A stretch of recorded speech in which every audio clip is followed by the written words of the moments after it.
Utah family, what's going on? It's been a minute. It's been a minute. What's going on? What's going on?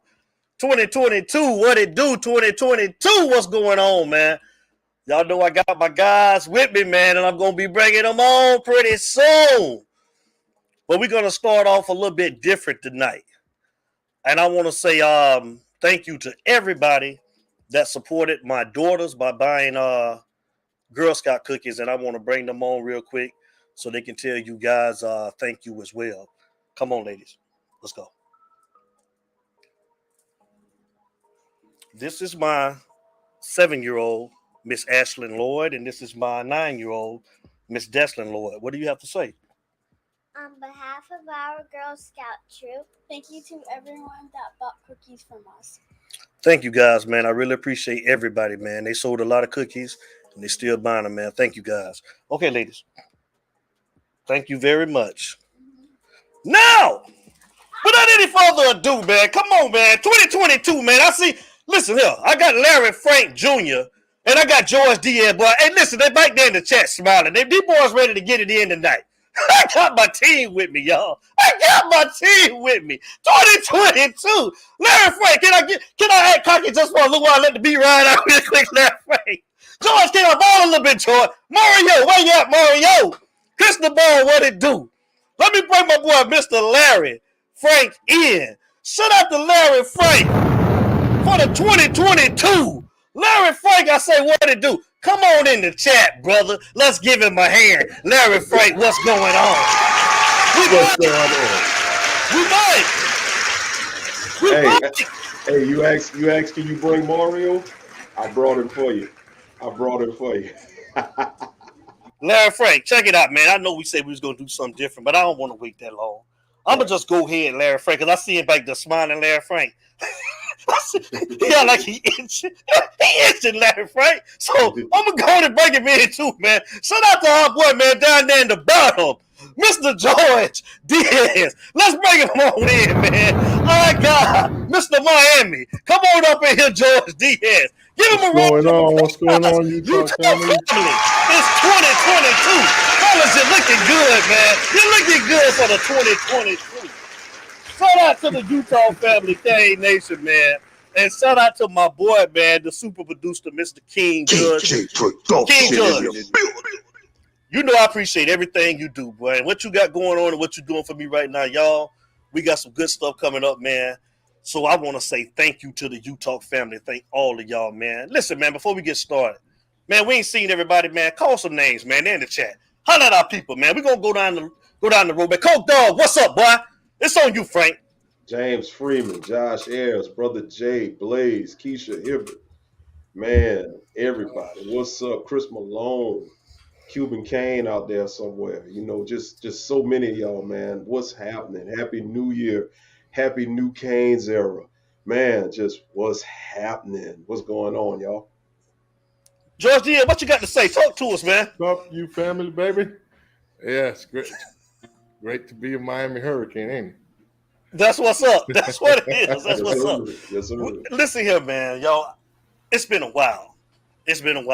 And I know you guys got a lot to say. I know the fans got a lot to say. I know the Utah family got a lot to say. And this is the show that you can do it on, man. It's the People Show. Larry Frank Jr., George Diaz, it's a lot that has happened since the last time we got together. And we're going to run it down, man. Larry Frank, man, I'm going to let you start off, man. And I'm going to talk to us, man, like, what's the main topic tonight that we get into tonight, Larry Frank? What do you want to talk on? Man. What you want to start on first, brother? Well, we're fresh off of signing day, but I'm going to go ahead on and let George have that, you know, because he be on it like that, you know. I didn't get a chance to really recap everything. I just kind of saw a generalized list of the players we got, but I know George knows, you know, what we get in position-wise. I'm hyped off of the defensive coordinator. I'm hyped off the hiring of Kevin Steele. Mm-hmm. That was major. That was a major hire. And, you know, just really some of the additions to the coaching staff. I'm hyped off of Salavia, the defensive line coach. I like what they did with the strength and conditioning with Fell. They got a couple of extra strength and conditioning guys. I saw they got another one today. So, they're really getting things together with that. But just getting back to Kevin Steele, man, that was a great hire given we didn't have any coordinator in place. I love the hire. Now, people were talking. I saw some mixed reviews on him. Well, he runs the same defense Manny did. Well, yeah, he does, but he doesn't coach like Manny did. And, we had in our private chat, we had talked about it the other day. If you have any doubts on Kevin Steele and what he can do, when you have some of those recycled names, from the mid 2000s, you know, you don't know if they can handle today's game. Kevin Steele can. And I cite that by saying this. Go back to 2019. If you have any doubt on what Kevin Steele can do, go back to 2019. LSU, when they were doing it 50 points a game average. Kevin Steele in Auburn, he went ahead and made an adjustment. He changed that 4.25 and adjusted it to a 3.17. He held LSU to his lowest point total of the season, held him to 23 points, and I want to say he picked off Joe Burrow twice. So let that be a lesson to anybody that might be doubting.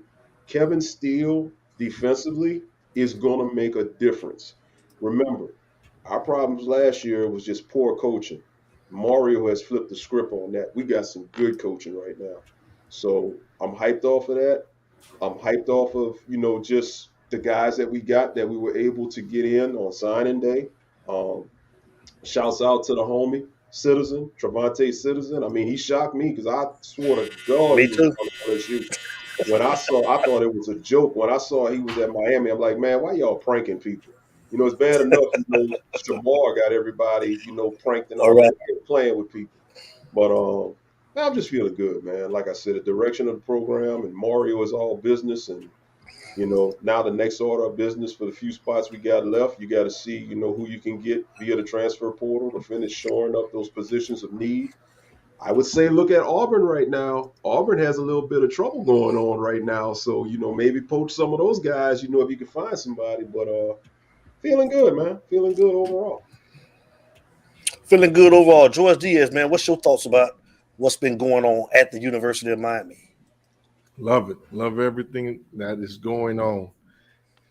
Well, Larry Frank took care of the offensive coordinator, which, for whoever doesn't know, he did spend 2 years with Mario under Nick Saban. They both spent 2 years together under Nick Saban in Alabama.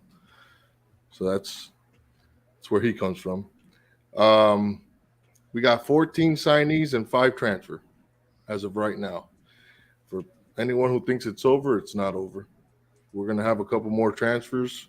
You still got a couple of these recruits that are going to announce in March. So anything can happen. But first thing I'm going to say is when Mario took the job, 67th in the nation. 67th. 2 months into his job, we're 14th. Yes, sir. That's in 2 months. So they're already working on 2023. And if we have a great year, we win the ACC, and I'm telling you, he will have a top 5 class next year. This guy's a recruiting machine.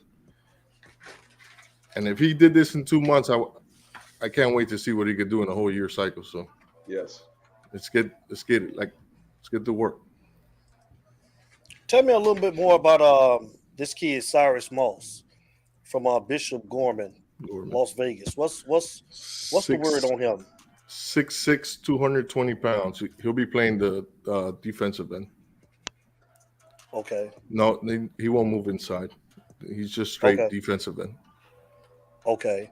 And there was another kid that they got from USC. I think he transferred. He's a defensive tackle as well, right? Or is he going to be playing defensive end? Lichtenstein. Jake. Lichtenstein, yeah. Jake. What's up with him? He's going to be playing the outside too, defensive end. Okay. So what do you guys think about Frank Lasson, the transfer from Clemson? What are your thoughts on Lasson? 6'3", 205, baby, on the outside. Fine, give him the ball. And he's fast. What you thought about Lasson? Larry Frank. Ladson, let me tell you something. People were upset at Kevin Coleman when Kevin Coleman decided to go to Jackson State. And this is how I look at it. We lost Landon Ivietor to LSU, but Landon Ivietor was a 3-star. But you had Isaiah Horton. So that signing, in my opinion, basically canceled Ivietor. You had him. So for everybody that wanted Kevin Coleman, I mean, Ladson to me is a better get than Kevin Coleman because you know what you're getting with Ladson. Coleman, that's a 50-50 thing. But what I like about him is big guy, big body, sure-handed, fast. He's just another weapon for TVD, and it's like when you really look at just the receiving group as a whole with what we've added with Horton and Ladson and everybody else that we have already there, we are loaded. All we need to do is get those offensive linemen in there, get them trained up, get them shored up. You got a loaded running back group. You got a loaded receiver group. Your tight end group is a position. I mean, they're loaded. I mean, the offense, quarterback, we're good. Just offensively, we are loaded. So I love the Ladson pickup. Okay. And what about the young man I'm looking at offensive line? Matthew McCoy out of St. Augustine, Florida, 6'6", 285. Big boy. Did he commit on signing day 2 as well? Yeah. Did he commit with the Inez Cooper? Okay. Yes, he did. Inez Cooper's actually bigger than he is. Oh, really? Yeah, Inez Cooper 6'6", 352. Yeah. That's SEC size crazy. Right there. That's SEC. Yeah. That's a man. That's crazy. Wait till these two kids get with Felt in that training room. Yes. Jeffrey O'Neal, Jay Stokes. What's going on, man? Utah family. What's going on? Y'all already know what it is, man. It's Utah, baby. It's Happy Utah, 2022 baby. to everybody, man. Welcome back, man. We love all of you guys. I agree, Jay Stokes. We need more linebackers. I definitely agree with you on that. Definitely. What are you guys, man? What are you hearing about that, man, George, man? Linebackers. What's the deal? I mean, what do we get? One linebacker out of all these signees and transfers, which was Wesley. So this was the same, yeah. Yeah, and I expected some in the transfer. Again, transfer portals can still happen, but like I said on our last show, he was going to work the trenches because that's where you win football games, and that's what he's doing. So he'll have 2023 to work on linebackers and the rest. But right now, his main focus is on that defensive line and offensive line, especially on the offensive side. But I think he did a great job. Done a great job so far. And it's been so long, man. We haven't had a chance to talk about a couple of transfers. One in particular, a big one, Mr. Larry Frank, man. Nestor Severa hit the portal. What are your thoughts on that? Bye. Good luck. I mean, you need guys in here that's not going to cause any problems. That's not going to be locker room cancers. And I mean, you know what? I'll take character over ability every day of the week. And, when you're, I hate to say it, but I'm going to reference Roscoe Jenkins. When you're a team of me, with all that dancing and all of that and challenging the coach and all of that stuff and fights are breaking out and stuff like that. I mean, your talent doesn't supersede all of that. But to get back to the linebacker thing, I want to say this much. This is what I don't think a lot of people understand. Kevin Steele is the flip side of what we had last year because, he runs the 4.25, but he's going to run it at, on the flip side of what Manny did with it. In other words, he's going to run it to perfection where it's going to work and be effective. And whereas you didn't have no linebacker development with Jonathan Patke, Kevin Steele's MO is linebackers. So even if we're short on linebacker, we got Basaint, who's the crown jewel right now. I do believe he can do something with Wayman Steve. I do believe Corey Flagg. I do believe, Keontra. Like I say, everybody that you already have right now, they have the potential. They just weren't getting coached up by Patke. Even if we fall short on signing and bringing linebackers in, our front line is good. They're going to be stout. Our DBs are going to be stout. And I think Kevin Steele can coach the linebackers up just enough to complement what we have in front of them and behind them. So linebackers will come, but overall, yeah, man. I mean, brighter days are ahead, man. It's like I said in the group, get ready. Get ready. It's going to be a fun 2022. Don't forget in that linebacker position, somebody already mentioned him, but this kid could be a beast. Chase Smith. Yes, yes, I did. My apologies. I did forget about him. Yes. So that's what I'm saying. You have projects already here. You have a lot of projects here. And I think Kevin Steele can actually develop them just enough. And who knows? Somebody may surprise you, so get ready. Yes. Okay. Hey man, shout out to Jay Blaze, man. Blaze, man, we praying for you, man. He's out to the hospital with moms, man. We love you, brother. And prayers up to her. Prayers up, Brother And Jay. also, Yes, man, sir. we gotta, pray for our brother Larry Frank too. Everybody, he's going through something, man. But definitely want to let him know that we love you too, brother. So prayers up to Appreciate all that. of you guys, Yeah. man. Appreciate Definitely. that. Josh Ayers, come on, Justin Flo, hit the porter and come to the U. Thoughts on Justin Flo coming to the U, man? I would love that too, Josh Ayers. What's your thoughts on that? What are you hearing about Flo? Is he staying put at Oregon, or what's the? It's awful quiet. Nobody knows anything. But Nobody know nothing. he's really quiet about it. So he's either he might stay because he's awful quiet about it. And now now is the time Mario. Well, Mario's now he. This is what I keep telling him. Everybody was so worried about offensive coordinator, defensive coordinator. Where's our coaching staff? The guy was working to get all these Look kids at to what Mark play. just said. That's just a key point. Mark Yeah, Stamper. What's up, Yep. big dog? How you doing? Mario that's all he Big stacking was fact. doing. talent. He was Big worried fact. about recruiting. Great point. And his Mhm. interview for on Wednesday after the recruiting process, he said he's going to build the staff within the next 7 days. So it's all a game plan, guys, and we're getting impatient. I mean, we've been mediocre for 20, 21 years. If you Mhm. waited this long, relax. Give the man his time. Let him do what Yes. he's doing. He knows what he's doing. So let's calm down and let him work. That's what's up, man. How much of a surprise was it to you guys, man, that Stewart picked Texas A&M over None. Miami? I None mean, at all. Especially when he deleted all of social media and just Mhm. started posting Canes. It was a dead giveaway.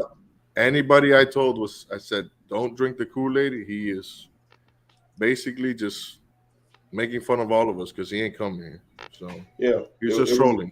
It was a dead giveaway. I mean, not too many kids these days are gonna be truthful and sincere in their commitments when they do stuff like that, because they're not going to tip their hat, because they're going through the process. They want to enjoy the fanfare. They want to sit there with all of the hats, and they want the attention. Now they might play a little game, flip this hat and take it off and put the real hat on. But for him to go all Miami the night before, I said it in one of the groups when people was getting excited. I said, I don't know what y'all getting excited for. He's trolling. That's why when mhm. he announced A&M, it didn't bother me none. I feel like we got the better deal. Because I mean, when you look at what we got, you got Nigel Mhm. Lee Kelly and Cyrus Moss. To me, guess what? Yeah, you wanted Shamar to come in. That's the hometown kid, and he would have definitely been great to add. But guess what? You don't have him. Oh well. We are good with what we got. And Joe Salavia, the D-line coach that was hired from Oregon, I don't know much about him, but I can tell you this much from what I've seen. He looks like he's going to do something with him. So, hey, man, we are straight. So, yeah. But good luck to Shamar. Hey, Yes, man, sir. I'm not no hater, man. It's your decision. And Go ball out. I told a lot of people on those Facebook groups, I said, don't be mad. Let him go. You want to best thing you could do, walk in there September 16, beat him in Texas A&M. That's it. That's all you got to do. That's it.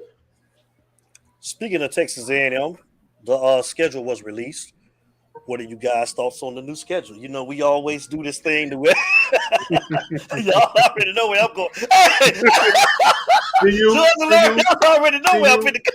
See you. You putting this Kool-Aid on the table, but I'm not about to drink. Hey, I'm not man, taking no drink. I'm just laughing, man. I'm just I see what you're doing right there. See what you're doing. I just asked, man. I knew Hey, y'all were gonna start. I just asked the question, bro. That's all I did. I just asked the question. hey, What's your thoughts on the schedule? Y'all just tell. So what? Okay.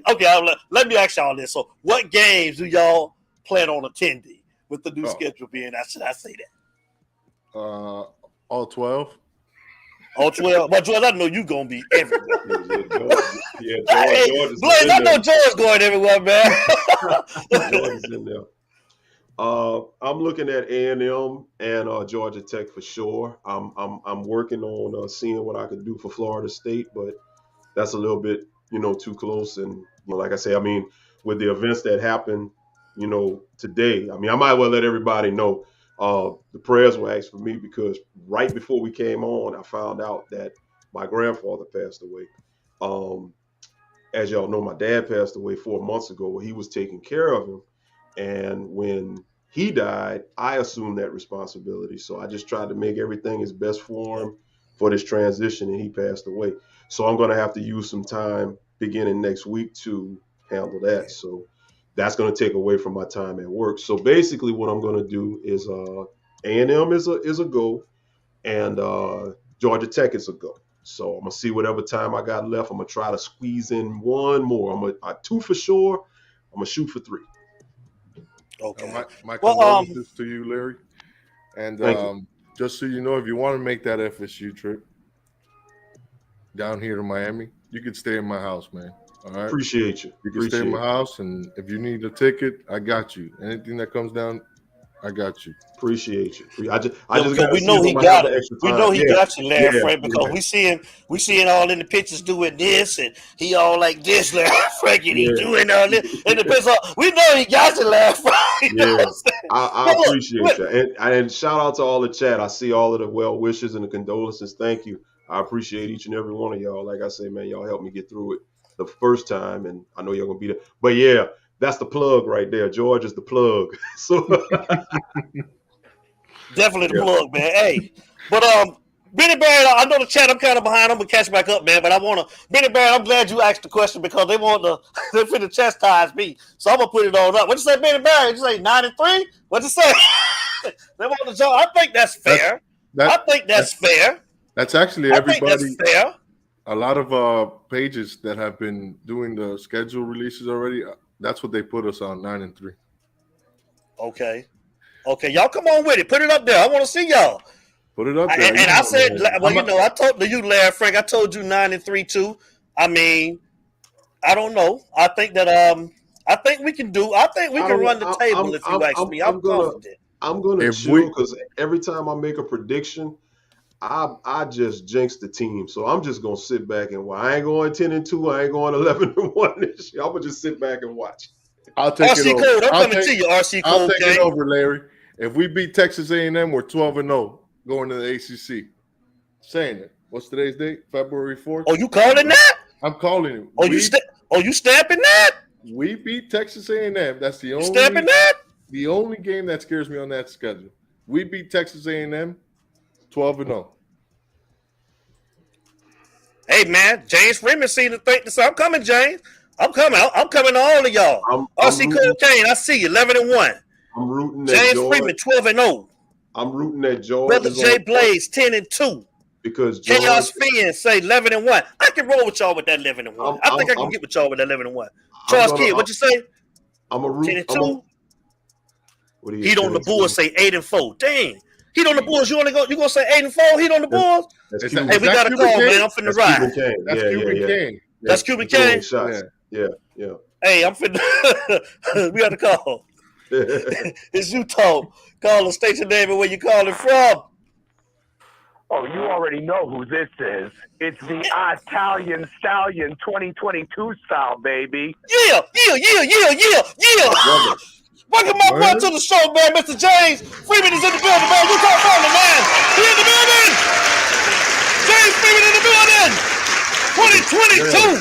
How's 2022 been good to you, Mr. James Freeman? Let us have it. Talk to us, brother. Well, listen, I'm going to explain why it's going to be 12-0. Because we need to get over the PTSD that was the previous staff and the previous 15 or 16 years. It's simple, guys. Here is the gospel according to the Italian Stallion, the lover of Canes football, okay?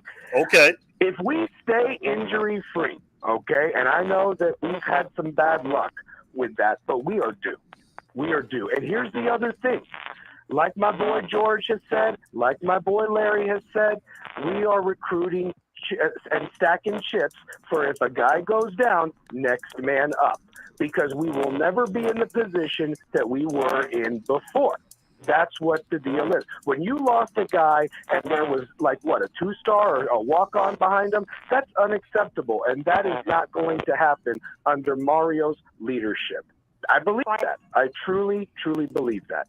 And the truth of the matter is that the schedule in years past, the ACC has absolutely screwed us. They have never been a friend of Miami, and they may not. There might be some refs and some flags and things like that. But like the great Jimmy Johnson once said, you never leave it in the hands of the officials. And we got to go out there disciplined, focused, ready to explode, and run their ass over. Simple as that.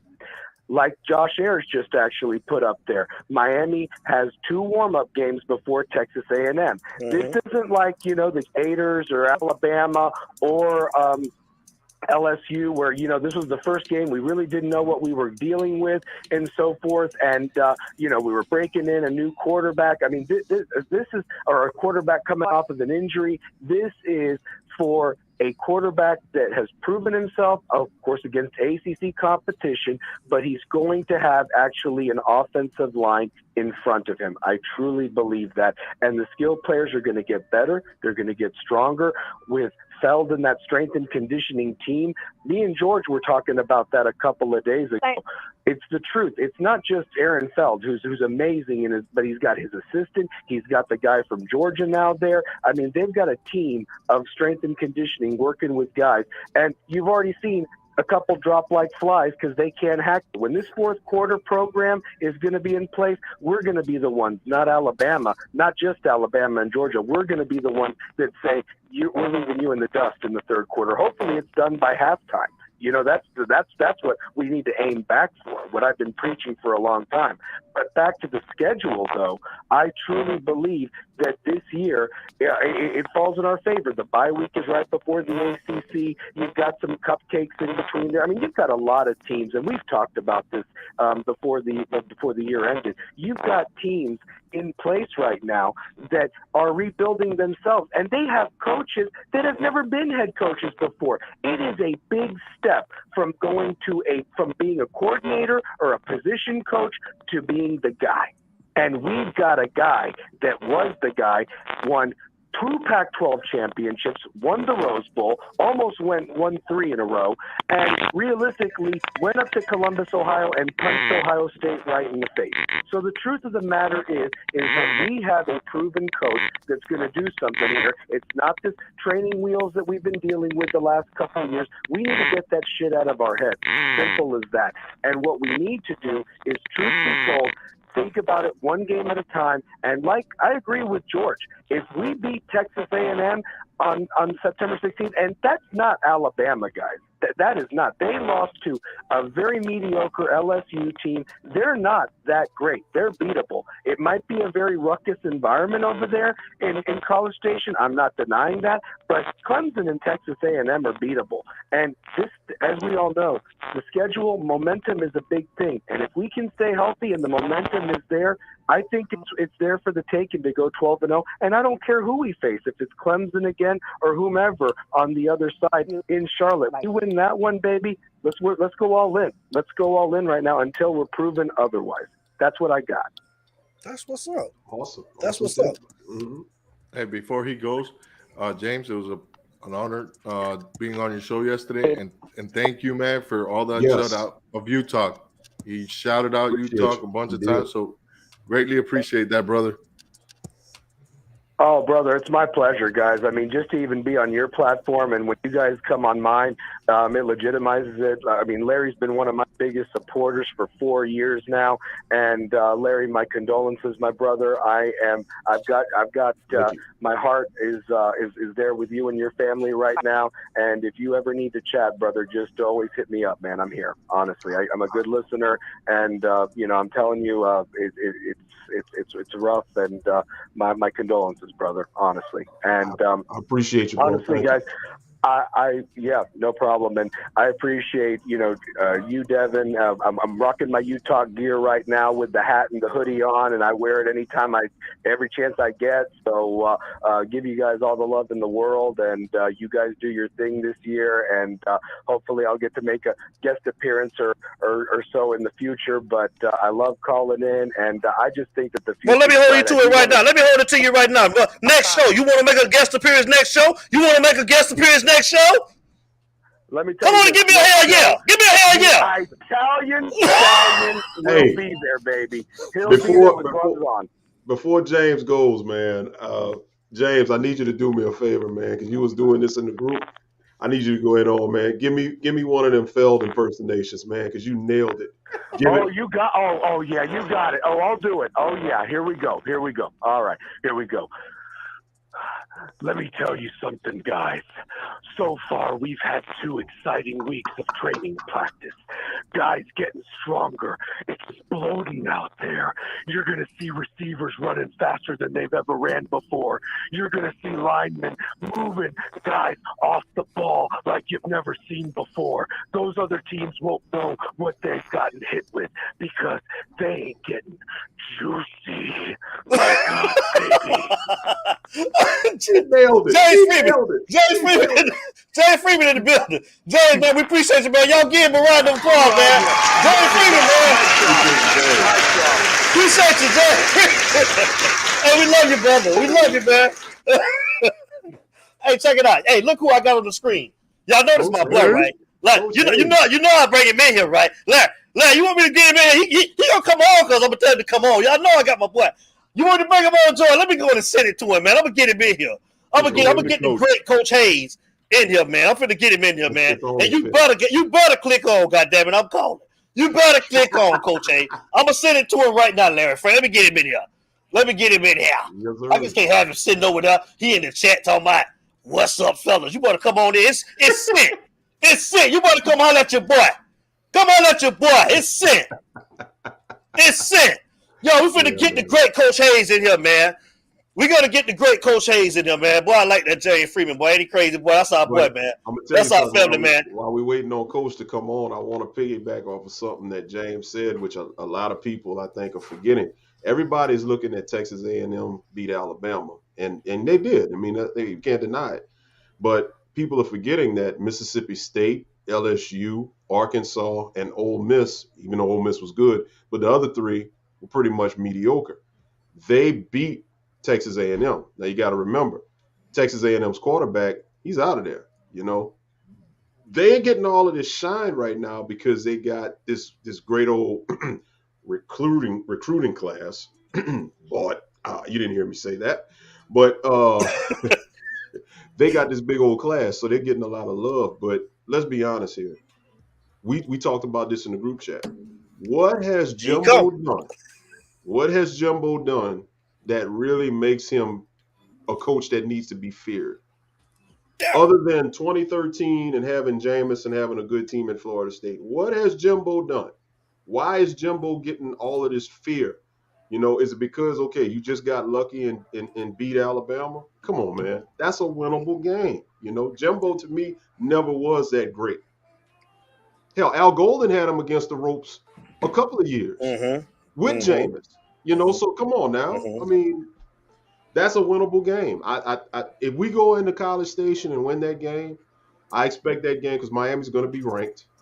They're going to make that I would think that'll probably be a primetime game because with the 12th man and all of that, and then the hype with Mario, that's going to be on ESPN, I think. I think that'll be either ESPN or ABC, the ABC game of the week. So if we can go in there on national TV and beat them, which I think we have a good shot of doing, that's going to set Miami up nicely moving forward. And speaking of moving forward, if we talk about the schedule, you got to keep in mind the rest of that ACC Coastal, what coach or what collection of talent on each one of those teams is better than Miami? On paper. None. Zero. So Miami's probably going to be favored in every game. Possibly Clemson, maybe not, because they're not going to let Chase fall off, so we'll see. But I mean, the schedule sets up nicely, in my opinion. Let me ask you this. Recruiting class is what, third in the ACC? Third. Yeah.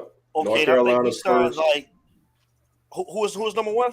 North North Carolina. Carolina was first. North Carolina's no. Who's number two? Number two, that's Clemson, right? Okay, Yeah, Clemson. Clemson. Yeah. Like George was saying, man, just to piggyback on what he was saying, as far as like the job that Mario has done, as far as just signing, I think he signed like what 14 4-stars. He said, man, that's amazing, Larry Frank. 10 4-star. Well, the overall class. I'm thinking of the other day, but yeah. Oh, okay, it was 10 4-stars, right? Yeah, the other day it was 10 4-stars and 4 3-stars, I believe. The other day. I mean, just in that short period of time, just to see what he's done, I just think it's amazing, man. I mean, Yeah. he came in here, man. As far as what he's done, it's just unreal, man. Yeah. I mean, like George said, which is all facts. I mean, he did this in less than 2 months. So you give him a full recruiting cycle, which he's already started on 23. And 23 is loaded. 23 South Florida is loaded. If he gets the bulk of what's in South Florida, that's the meat to go with the potatoes that we already have right now. So you remember back in the day when you had, let's just go back, your running backs, you had McGahee and Portis and Gore. Remember how one would leave, next man up? That's what you're starting to see with these positions. You're seeing it at the tight end position. You have it at the running back position right now. You're seeing it at the tight end position. Mallory came back. Arroyo and Mallory are going to be the top two. Don't think Skinner ain't going to get no burn this year. Skinner's going to get a lot of burn.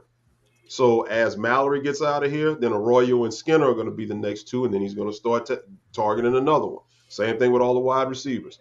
As they've, funnel out, you're going to funnel some more in. And like James said as well, it's all about the depth. The depth is being acquired right now.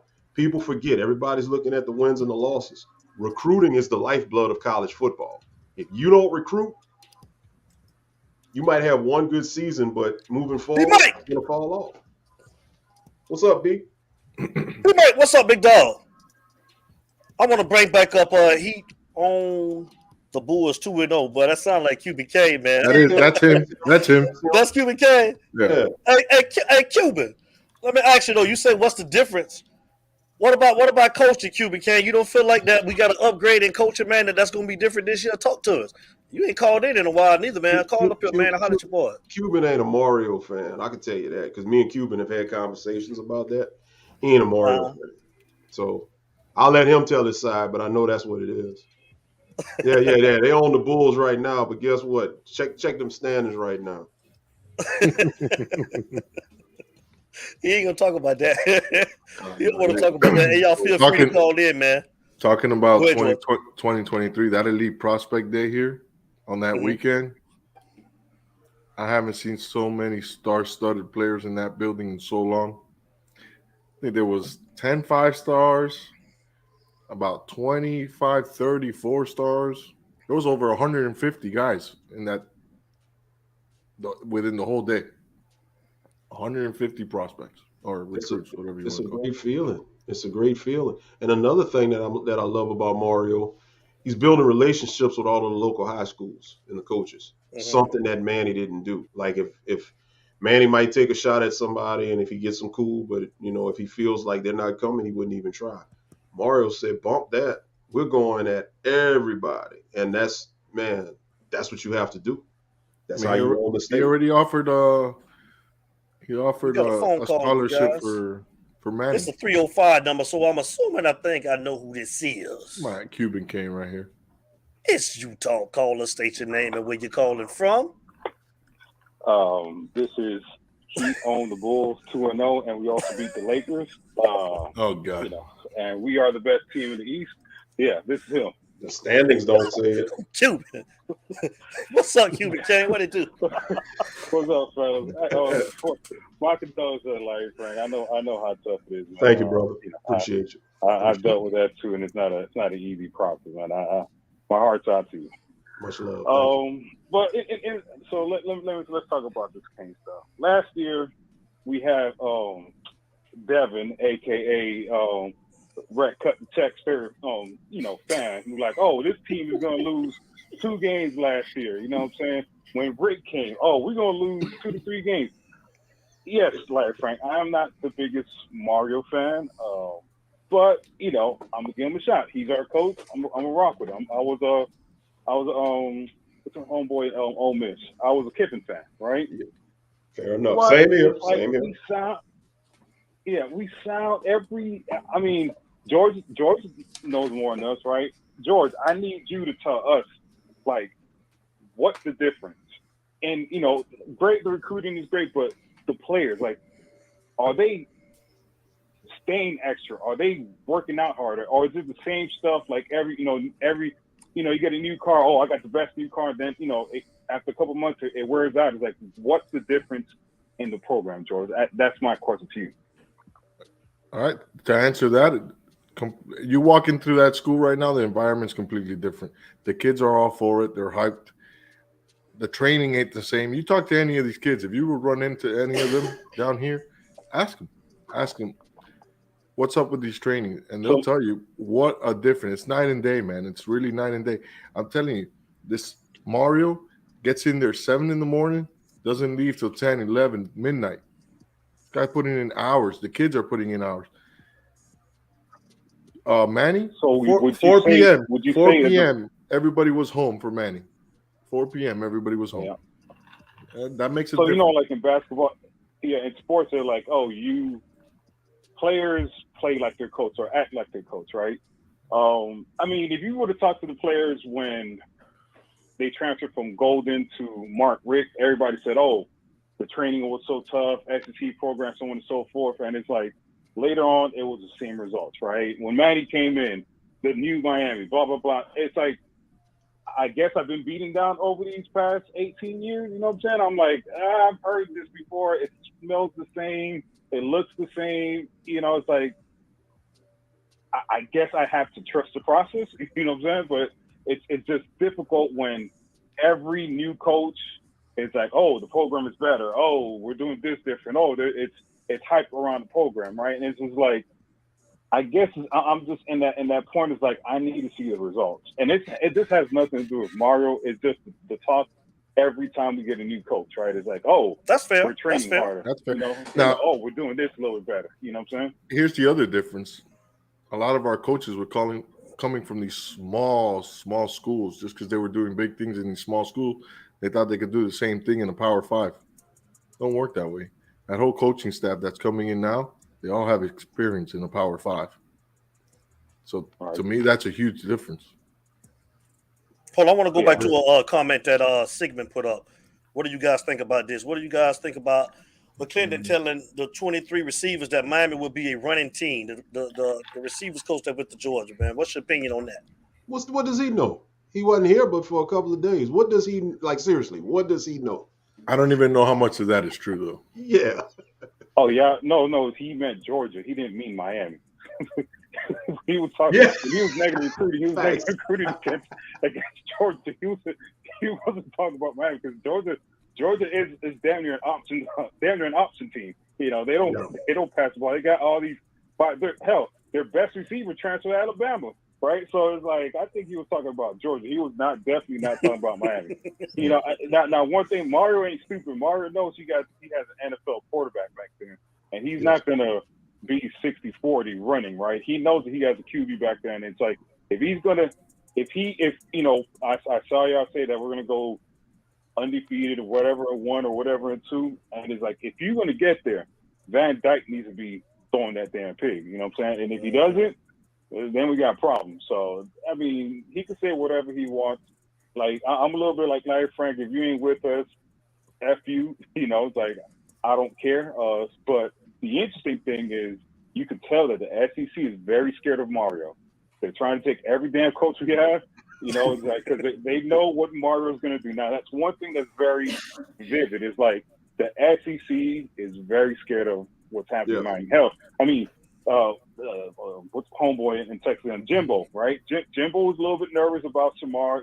He had to turn that money up a little bit. He says that ain't spent 30. He spent about probably 40 or 50, right? But the SEC is very scared. And that's one thing that I do appreciate about Mario, is like, he's putting that threat back in Miami. So Cuban. Yes, yeah. So Right. does that show you a little bit of change? Was that? Rick kind of did the same thing a little Yeah, bit. we got you Rick know. old. Hey y'all, Yeah, I know. I gotta wrap this up because somebody just came in the chat. Y'all, hey, somebody just came in the chat. Y'all already know, man. I gotta bring him in right, man. This is my guy, man. Cuban Kane, I appreciate the phone call, man. Go Lakers, man. It's still all No about problem. that Yeah, purple and gold, Yeah, man. yeah. You're yeah, still we looking beat up I at the ain't worried about Bulls. that. Man, I'm Yeah, out, we man. beat the Bulls and the Lakers. Bye. Yeah. Larry Frank, Yes, George sir. Diaz. Guess who I got in the chat? Guess who I Oh. got in the chat? I mean, he's right. He's waiting on us, man. This guy, man. This is my guy, man. Man, listen, man. We get on the phone, Larry Frank, at night. I can talk football with him all night to 3 o'clock in the morning, Larry Frank. He had me hyped, man. My wife be like, man, tell Coach Hayes you got to go to bed. Let's bring him on in here, man. My guy, Mr. Miami himself, man. You talk family. Welcome, our guy, Coach Hayes. Show him some love, you talk family. That's all I got, man. Get into it, man. This all, boy. Coach Hayes in the building. He's here. I told you, he don't tell me no. This is my guy, y'all. Coach Hayes, what's up? What's that song? Coach Run DMC said, "Bow down to the king." The king, baby. The king is in the building. The king is in the building. I just got one thing to say. That's it. Talk to him. I want a battle. What's up, man? I'm just talking, man. It's you talk, baby. Hey, big shout out, man, to brother Jay Blaze. I saw y'all thing, man, up there. I'm telling you, I've been busier than a one-legged man in a butt kicking contest, bro. And look at it, man. I appreciate it. He got the merch up, man. He's here, y'all. He's here. But man, big shout out to brother Jay Blaze, man. I've been missing y'all, Captain, meaning to call you, man, but just been so busy. And I missed it. I think I heard why y'all said y'all were off, but explain again. I missed it. I'm not sure. But I've been missing you cats, man. So what happened? I think something happened. Trying to keep up with you, man. Basically, man. You know, you give me a blueprint, man. So Larry Frank and I try to keep up with you, man. Trying to revamp the show, man. I've been paying attention, man. I watch you, man. Don't try to act like you don't know what's going on. You big time over there, man. We're trying to keep up over there with the Coach Hayes show. That's all. I needed a little break, and I had to try to keep the show going to catch up with Coach Hayes. Don't you see him, Larry Frank? He's so humble. You see him, Larry Frank? You see him, Frank? He ain't saying it, but he's thinking it. I'm looking at his face. Yeah. No, man, bro, listen. Listen, man. I only know one way, dog, and that's to grind it. You got to get it, man. You got to get the algorithm kicking. That's the only way to get this thing rolling. But you know what I mean? Yes, sir. When you said, my boy, I got to get on. Guess what, man? I stopped what I was doing, and I'm gonna jump on. I'm cutting on lights. I'm telling Alexa, turn on the lights, this, that, and the other. And she just said, okay, they already on. But let's get it, man. What's up, man? There's a lot going on in Kane Nation. Talk to us, man. Like it's 2022, man. What are your thoughts on what you've been seeing? What's going on with the program? Let's start with Mario, man. What's your thoughts about Mario being our next head coach, man? Talk to us. Oh shoot! Here's the thing, right? I've been kind of painted as a villain lately, because I've been very critical. And I can't. Let me stop. That's not the right word. I've been very concerned about my concerns when we went through the whole coaching search, right? And I said this, and I will remain to stand on this, that Mario's biggest thing is he's going to have to get the right coaches around him in order to be successful. I understand all coaches have to do that, but when you don't specialize on one side of the ball or the other, so far as a coordinator standpoint, play calling standpoint, I've said this before, you have to strike gold twice, not once, but twice. And being in coordinator, offensive coordinator, defensive coordinator, right? In order to have that kind of success. Where I looked at Lane Kiffin was, okay, his offense is his offense, regardless of the coordinator is going to be in. It's been consistent everywhere he's been offensively. Defense was his nemesis, right? That was his Achilles heel. And so he got to strike gold once. And that's what I said. Now, when we started getting into the thing, okay, we about 2 months out this thing, I didn't really say anything. But we got to that 2-month mark, and I'm like, all right, bro, it's getting a little late in the game. And everybody like, go ahead, be patient, be patient, be patient. I still trust in Mario. In Mario, I trust, right? Whatever the case may be, I'm cool with it. I'm not against him whatsoever. I just know that this is going to be pivotal in the kids that's playing. Second is what I want to make clear too was, man, I go to Mark, boy, boy, that boy, what's his name? Queens, man. Queens Flipper bust my head, man. That's his slogan. I got to get a Queens Flipper dude. That's just I started saying it because it was funny, man. I love watching that dude. I don't know if y'all know who Queens Flip is, but if you watch him, that dude is hilarious. But anyway, what I was saying was that was my concern about this. Never that I've never said he was a bad coach. I never said he ain't gonna win any games. I never said he not gonna take us to the mountaintop. I've never said those things. I just said in order for him to be successful, A and B have to happen. That was my concern. 2 months into this deal, it still was my concern, right? And even with Kevin Steele, that's a great hire. I'm not mad at the hire. I know of Kevin Steele. I've never met him, but I know of Kevin Steele. I know of his body of work. Great.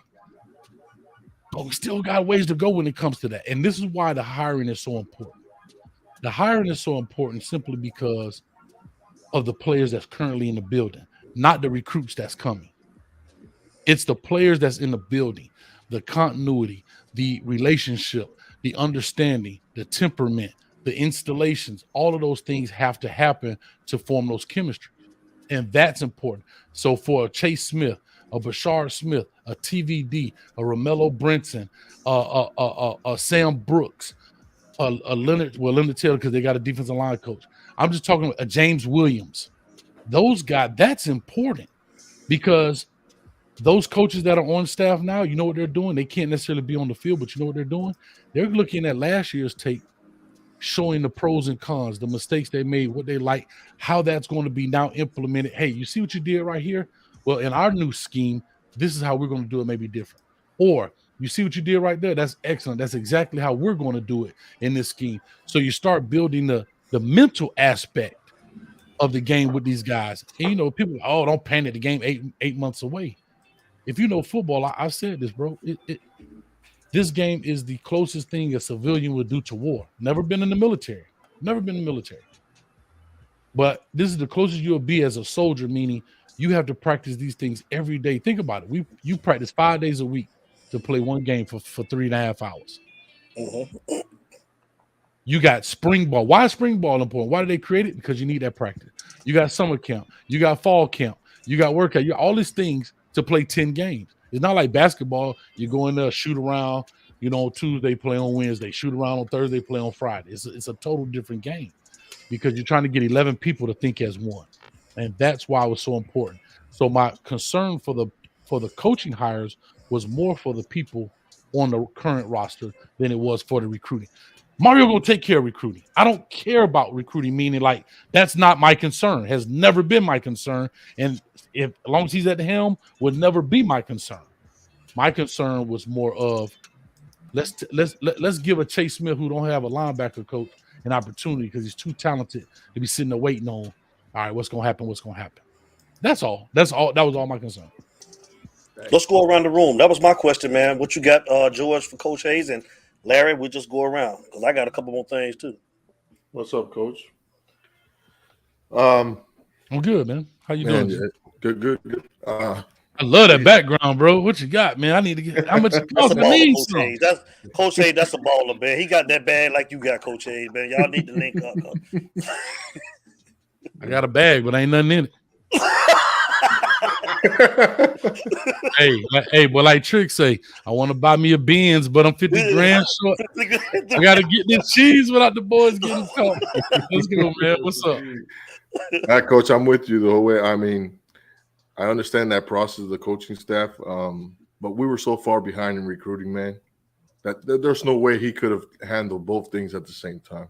It's my only thing. So I guess he took priority over recruiting and then is going to worry about, like he said in his press conference, he's going to fill it out within the next 7 days. So we'll see what happens. And like I said, that's the process. I get it. Here's what I know about it, right? When you know, and we can say we want to say, but people know things happen before we as fans know things going to happen. Mm-hmm. So when you go to get a job, you already starting to make the short list, right? You're already making the short list. D, when you started this show, You already had a short list, man. Who would I want as my co-host? Right? Mhm. You didn't start the show and say, I wonder who my co-host gonna be. Right? I'm just talking about how the natural mind works, right?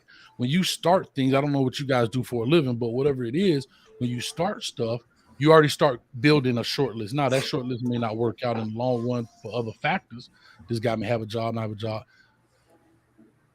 But typically, like I say, coaches already have those things. I mean, I looked at a guy like Dan Lanning. I'm not saying it's going to work out in Oregon, but this guy had to go coach a national championship, go through that whole process, negotiate your contract, everything else. Whoop, whoop, whoop, whoop, whoop.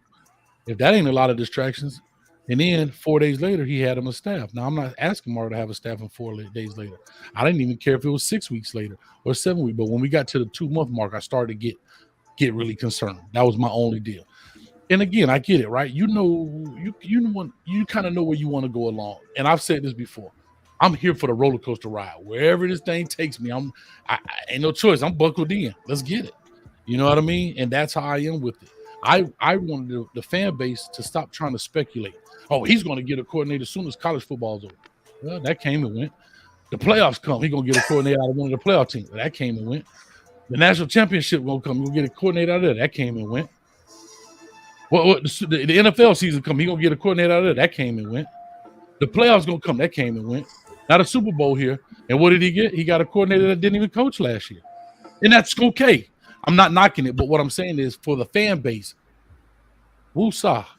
Let him do his thing. That's all I'm saying. Let's not speculate when he's going to get it. I just wanted him to have it. That was all I said. And for offensive coordinator, I really believe he's just waiting on Joe Brady. Whether I know he wants that NFL, stay in the NFL thing and whatever, but I think he's waiting on him. That's who I honestly think he's waiting for, because I'm all for it. I know who. King Kyle. There we go. Those are my two guys right there, man. Who that, King Kyle? King Kyle and 72. I love them, dude. Hey, when I do my show Sunday, I need y'all to call in. I really want to have a conversation with you guys. I really would. If you guys wouldn't mind, I would love y'all to call in. Absolutely. Okay. Absolutely. Be available. Yes, sir. Always show up Go ahead, for Larry us. Frank. It's on you, baby. Yeah. Well, I'd like to ask Coach Hayes. You know, he's been around the game for a long time, coaching and all of that, and I know he can speak on this. I want to talk about the culture of a football team, the attitude of a team. You know, the team taking on the attitude of its coach. We're not gonna go back to what we've seen previously. Let's look ahead. Mario seems to be no nonsense, all business, and we kind of saw, you know, he's kind of bringing a lot of that approach that he had in Oregon. How important is it for this team to latch on to what Mario's trying to establish, and what, in your opinion, can it do? Like, what can Mario do in that regard? You know, as far as getting that attitude set for the team. I mean, you just said a mouthful, right? Teams do typically take on the attitude of their head coach. But he's also going to recruit guys that have that same attitude, right? And the ones that don't will fizzle out. The beautiful part about the transfer portal is those guys can leave no harm, no foul, right? Hopefully they find another spot if they can't handle it. That's great. Before they kind of had to just tough it out or decide to leave, sit out a year, whatever. But for Mario, I love his approach to the game. I love the no nonsense. We're going to be tougher than you. Even if we're not more talented than you, we're going to be tougher than you. We coming to go to work. That's how he is. Like I told people, that's what you see out of him is not an act. He's like that. If he is acting, he's acting like that 24 hours a day, 7 days a week, 365 days a year. But that's how I knew him from when our dealings as coaches, when he was recruiting players that I had. That's how I knew him as when I worked for him at FIU, and that's how I've known him since then. So that's never been different. I think he's going to do an excellent job of getting guys motivated, fired up. He's going to have guys ready to play. I believe that. He's going to have guys physically, mentally prepared. He believes in that. And we may see a different brand of football that we may not be accustomed to. We may see some maybe more smash mouth than we may expect. A lot of us want to throw the ball around the yard. That's the way football is played today. But we may run the ball a little bit more than some fans may expect. That's okay too. Because I always said that you still got to be able to run the ball in order to win football games. right? As good as Oregon was back then, they still couldn't win it, right? Right. You know what I mean? You still got to be able to run the ball in some form or fashion. As good as Alabama did, if they didn't have that running game, which people think you got to put up 200 yards rushing to be effective. 100 good yards at the right time is super effective.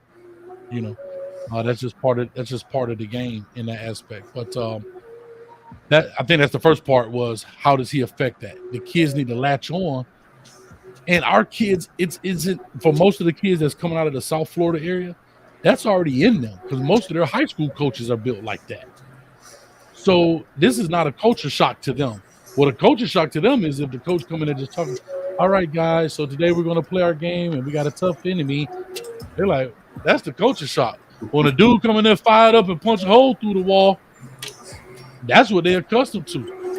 Anybody in the chat that played at Trash Power and you had to go in the showers, trust me, wasn't no Sandusky going on. I can promise you that. This right here was going on in them showers. You was getting hammered. You know what I'm saying? Like, you know what I mean? They know. Ask anybody from the crib if they played at Trash Power and that coach say to the shower. Trust me, I'll let them answer that. I ain't gonna put that out there. But that's so listen, man, that's what they're accustomed to. Those guys, Mhm. Those guys are going to be accustomed to that, and they've been doing that from Pop Warner up. You know what I mean? So, I think he's going to bring that back. You're going to see the excitement. The fan base is going to be super excited about him. Like I said, Mirabal is an excellent coach because I know him well. I don't know much about Joe Salava, the defensive line coach, just from what I'm hearing. I hear he does a great job. Everybody talking about Coach Field and the mustache and all the things he's doing. He's hired a bunch of guys. I've been seeing that on my timeline. He's hired a bunch of strength and conditioning guys. Tell them to watch Year of the Bull. There you go. Yeah, man. But hey, Year of the Bull, there it is. It'll tell you right there. Why my defense ain't working? You know what I'm saying? And it is what it is. So yeah, man. So I'm super excited about what he's going to do. You know what I mean? I'll be super excited in this next 7 days to find out who the remaining coaching staff is going to be, how it'll be finalized. And I just want our guys to get to work. That's it. Let's go. We got too much talent Mhm. to lose to a Virginia. You know what I mean? Or to Speak on. I saw the ESPN crap. They talking about we gonna lose to Virginia. I saw that. We gonna lose to come on, y'all. Like it's I made this analogy, D. If we took a school bus and picked up the University of Miami players, and we took the Virginia Cavaliers and put them on the school bus, and we met over there at Risco Park somewhere, or over there at Moore Park, and they played a pickup game, man, University of Miami will smoke them cats just on a pickup game. So come on, man, we got to make it happen for our guys, man. That's what's up, man. Mm-hmm. Coach the Dresser, I'm gonna let you speak to a couple of these chats that's coming in. Jeffrey O'Neal wants you to address the turnover chain. What's your thoughts on the turnover chain being gone? What do you think about that? I've talked about this before. So like a couple of guys been through, Jay Blaze, Mark Stampin, them guys. They've heard me say this. Me personally, I think it should have stayed. I think it was something that the University of Miami created. I know it was done under the Manny Diaz era or regime, if whatever you want to call it. And that's why people want it gone, in my personal opinion. If this was a Jimmy Johnson thing, if this was a Butch Davis thing, they wouldn't have an issue with it. Here's what I know about it. It is what it is. Now, if you want to put parameters or criteria when you pull it out or whatever the case may be, I understand that, right? You don't want to pull it out when you're up 21-0. Maybe Sebastian can get it and put it on and do it for the fans. No, I'm just being real, right? Because it's part of the culture. I'm saying when you're down, it's part of the culture. Because here's what I've realized about a lot of people. We can't make things fit our narrative, right? Because turnovers are a huge part of a game. And I always explain this. If you get 15 possessions, both sides of the game, right? Let's just say, I don't know, Virginia. They get 15 possessions. We get 15 possessions. If we get 3 turnovers, we now have 18 possessions. They have 12. You see how that works? Like, so there is something about it the chain, as people said, no, it's not the reason why we win or lose games, but it does incentivize guys to help us put us in position to win games. You know what I mean? Um, I think that if based on the logic of the chain, then we shouldn't have alternative uniforms. We shouldn't wear all black if you want to get rid of the chain for that reason. You know, if we come out to smoke, right? These are all things that we started to create. You talked about culture. This create the culture, and that chain is part of the culture. You know what I'm trying to say? It was something that changed the landscape of not just college football, but high school football. Everybody made a chain. You seen dudes putting hubcaps on the turnover chain with a spinning wheel on it just to have something to represent. Like, you know what I'm saying? You Yeah. see teams now running through the smoke on their entrance because of the Miami Hurricanes that was innovative in that thing. You know, that's that part of that swag, you know. So the four's up. There you go. You know, And those also type in of things. Atlanta. So those type of things. So that's my concern. But it's gone. That's something Mario doesn't want. I mean, who am I? It is what it is. But I think that Manny Diaz, and I'm this is straight speculation. I think Manny Diaz and his staff did not in practices did not emphasize turnovers enough, and they thought the chain had superpowers, and that it was just because it was a chain. No, it's for real. Some guys do that, right? Because it's the chain, you guys are going to focus on turnovers on your own because you want the chain. You have to instill that in your practice. Like I always say when I did my practice, if they got 3 turnovers in practice, my defense didn't have to run gases, right? That created. They still trying to. Nobody want to run gases. Like nobody Mhm. wants to.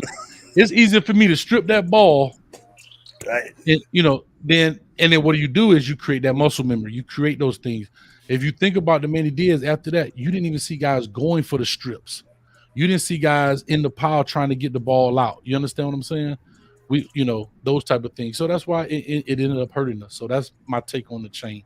I would have loved to Before I have it, forget, maybe put some parameters on it, but it's gone right now, and hey, I got to deal with it. Cool. this is a good one, man. You done spoke about this off air. What Sigmund just asked. What's your thoughts? I know we both agree that he can't really cover. Well, we haven't seen him cover and play man to man. What are your thoughts as far as him staying at safety and moving closer to the line? What's your thoughts on James Williams? Sig, what's up with you, Sigmund? I still think he'll play a very similar role. Um, if any coach is worth his salt, that cat's a cleanup dude, right? He's a dangerous guy. He's rangy. He can play the low hole, meaning like that vacancy right behind the defensive line as a linebacker, reduction, safety, that type of deal. There'll be times you'll see him being a deep hole player or a middle of the field player, like in a cover 3 look, because he's so rangy.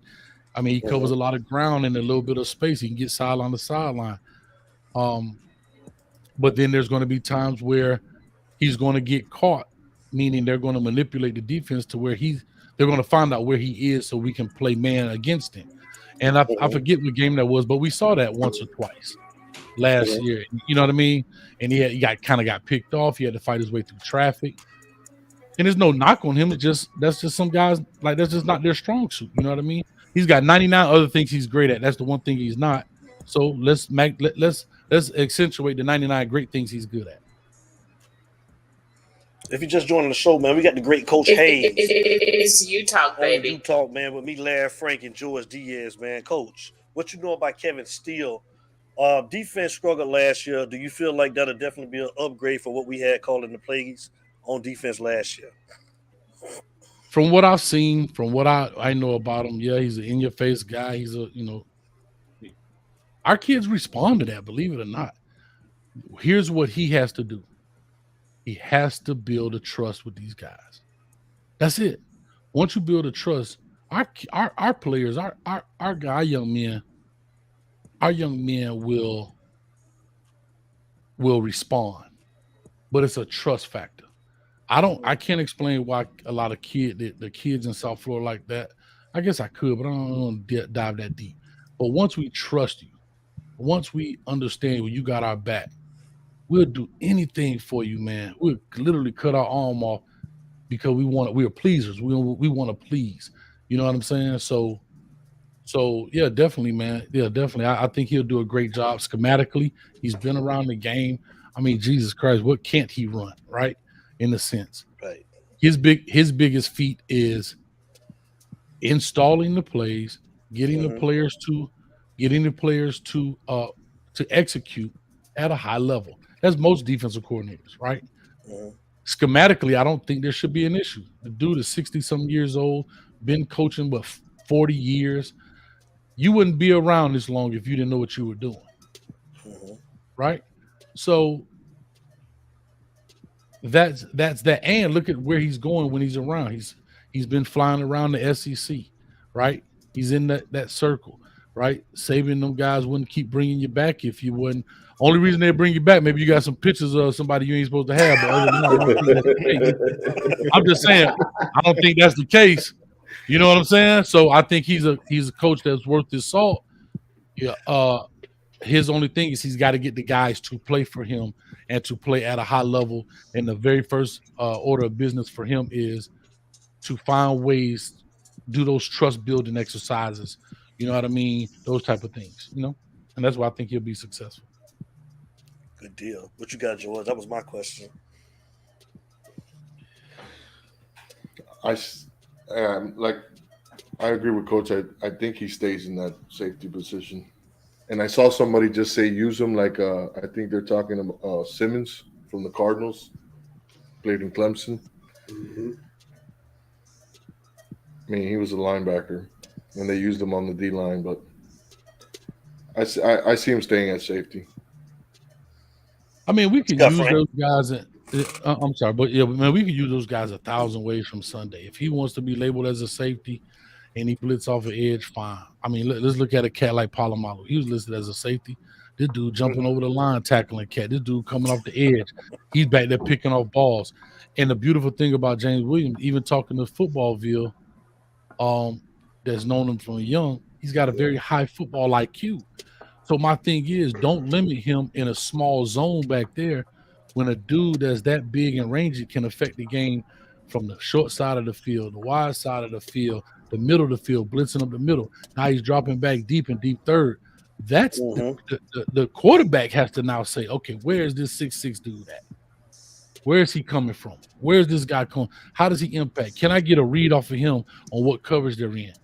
Man, wait a minute. Last time he was coming off the edge, he lined up right there, but this time he playing deep third. Like, so I think he's a guy that you can label him a safety, you can label him a linebacker, you can label him whatever you want, but he's a football player. So if we get caught up in labels in today's football, like it ain't like he Ronnie Lott, like you know what I'm saying? Back in the day, Lewis Oliver. Bro, football is so different. You know what I'm saying? It's no more even slot guys. Think about it. You'll see Restrepo in the slot. The next play, he be at the X by himself. Yeah, sure do. Yeah. Then he go in the backfield and he the running back. Like, so we can get caught up in labels. It's semantics at this point. I mean, hell, look at your boy from Alabama last year that won the Heisman, Devontae Smith. He was at running back. He everywhere. Was at slot. So what you gonna label that? You know what he is? A ball player, man. So let me cut that off. But yeah, so however you want to do it. Go ahead, Frank. Coach, I want to talk to you about the NIL. I know you probably addressed it. I missed your thoughts on it and all of that. We just went through the second half of the recruiting cycle. And, I mean, it seems like the NIL has more influence, or a bigger influence, I should say, than recruiting itself. All I'm hearing now is, the deals that these kids are getting as they sign with these schools. And yes, it's legal, and the NCAA allows it. Don't get me wrong. I'm a free market capitalist. Get your money. I believe all these years the kids, they've been getting played anyway at the expense of the university. Where do you see recruiting in the NIL as far as being on the playing field? Is it level, or does it look like now you're going to have to do a good job of recruiting, but maybe have somebody with a couple of dollars to back you up? Because we all saw what happened with Texas A&M. What are your thoughts on the NIL and that whole thing moving forward with recruiting? So do me a favor before I answer it. Can you please expound on what do you mean about what happened with Texas A&M? Okay, well, we saw Jimbo. We all saw Jimbo's presser, and Jimbo, like I said, I mean, go ahead on and nominate him for an Oscar for acting like he was so upset. You know what I'm saying? Listen, we know Texas got that oil money, and we know it was a lot. I mean, come on, man. At the University of Texas, you're getting 50 stacks if you're a lineman. Okay, so Mhm. you know when he gets up there saying, "Well, we don't have $30 million sitting around, just waiting, to give a." Come on, man. Like you're gonna say that, but we all know better. So yeah, I guess my question is, we know the NIL. I can tell you right now, down here in Louisiana at LSU, they're getting a PR firm, a consulting firm, I should say, to start structuring businesses and get them to get NIL deals to pool money. Because with Louisiana being one of the few states that don't have another Power Five school with competition, they're trying to rake in every athlete here in Louisiana. So the NIL is definitely a big part of this. So that's what I was kind of trying to see how you felt. Like, how do you see So recruiting moving forward with that? so anything, like anything, right? Big bank take little bank, right? Big bucks talk. Yep. Right? It was no so NIL has become a facet of recruiting, just like facilities have, just like uniforms have, right? When Oregon came out with the 35,000 uniform combinations, right? Everybody, oh, that's Nike. Oh. Well, guess what? Now everybody else got them for the most part, right? There's some schools that don't. People gonna have to catch up. Facilities. When LSU put all, what was it, $79 million, and the Cats got lazy boy recliners and all that stuff in LSU, Yes. right? That was money that was spent legally, but that was to attract what? Players. NIL deals are now what? Recruiting tools used to attract players. So I don't knock Jimbo for what he said. I have to be honest, because everybody's done it. And in his presser, like he said, when Bryce Young got 800,000, everybody was like, cool. Now that he did it, they're like, nah, you cheating, right? And y'all correct me if I'm wrong, but when Quinn Ewers went to Ohio State and got the big deal, and then jumped in the transfer portal and went back to Texas. Mm-hmm. I mean, I've said this is what I do know about the NIL deal. It is new, and because it's new, right? Everybody's all over it, but it will taper itself off, and it'll taper itself off back to like anything else. The top high-profile players are going to be the ones with the exclusive deals, like you said. Bryce Young. Bryce Young had played a couple of downs, but this dude walking around with an $800,000 deal. You know what I mean? And and let's be real. Can I be honest? $50,000 to them offensive linemen, that's chump change for what they're gonna make at the university. Mm-hmm. Like $50,000. What is that? That's $250,000 for a starting offensive line when they're gonna make that in hot dogs on one Saturday. That's peanuts, dog. Literally, that's peanut money. So, I mean, yes, it's a part of recruiting. The rich get richer, just like facilities, right? Was it fair to say, LSU cheating because they spent $79 million on lockers? Ain't nobody say that. That's just part of the game, right? Mm-hmm. Clemson got a lazy river going around their stuff or whatever the case may be. That's just where money's being spent now. And the NIL is a part of that process now. So either these coaches or these universities going to have to start making sure these businesses or these alumni or however it goes start helping out. I guess just what it is. That's the best way I can answer this, really. Mm-hmm. You know? Do you think with Nick Saban voicing his displeasure, that might maybe rush the NCAA to start maybe changing some aspects of it? Because it was cool when he was doing it under the table and nothing, but now that him and Kirby have started crying, and you saw Jimbo, man. Jimbo threw shots, man. Jimbo said, man, we got coaches in the league crying. I'm like, oh, it's getting personal now. Mm-hmm. Hey, Jimbo was like this.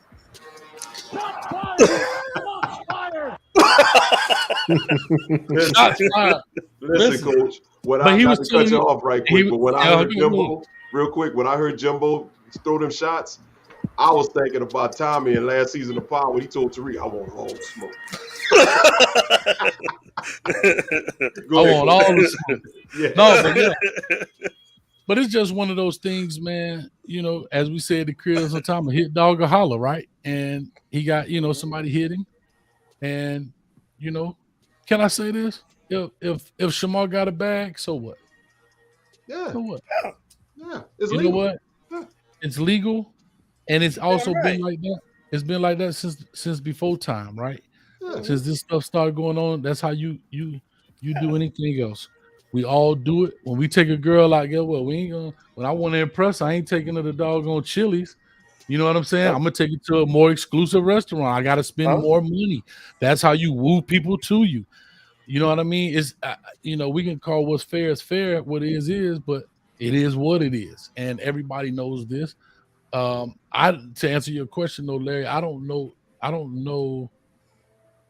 Here's when I think and I may be wrong at this, but here's when I think the NCAA steps in when something dramatic happens to one of these players because of it. That has not happened yet. Um, I kind of said when things come about, things do get better over time because new problems present themselves, right? Like you said, when we started building automobiles, right? They ain't have a horn. Now we got to put a horn on it to let people know we coming. Now we got, wait a minute, we can't drive at night. We need some lights on this thing. So we add lights. Wait a minute, I want to make a left-hand turn. How do I let people know? We add a blinker to it. Now we up the airbags, and now we up the cars that stop for you because you ass up their text messaging each other. I mean, so things get better over time due to what? Due to bad things happening. So I think the NIL will be modified based on some things that may be happening, not just speculation. Something's going to have to happen, unfortunately, for the NCAA to step in and say, okay, wait a minute, this has to now happen, or that has to now happen with it.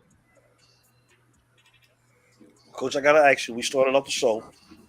Mhm. George and Larry don't like when I do this, but I gotta ask you, man. Oh, here we go again. The schedule. Your turn. Your turn. Coach, I done got their expertise, man, on what they think the record is gonna be, man. And I gotta ask my guy, Coach Hayes, man.